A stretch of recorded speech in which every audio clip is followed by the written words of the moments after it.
এখানে দেখুন পাখি ধরার জন্য একটা সুন্দর করে ফাঁদ তৈরি করা হয়েছে। এখানে ব্যবহার করছে কিন্তু একটা প্লাস্টিকের বোতল ব্যবহার করছে এবং একটা কাঁচি ব্যবহার করছে।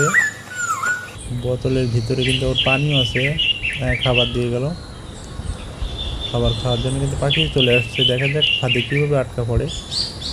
ফাঁদের উপরে এমনভাবে খাবারটা দিচ্ছে যাতে পাখি ফাঁদের ভিতরে আটকা পড়লেও খাবারটা যেন না পড়ে। দেখুন খাবার খেতে কিন্তু এদের অনেক কষ্ট হচ্ছে, মানে খাবারটাতে মনে হয় কোনো আটা জাতীয় কিছু দিছে, সেই জন্যে খাবারটা আসলে খেতে ও পাখিগুলো আটকা পড়ে গেল একসঙ্গে, সব পাখি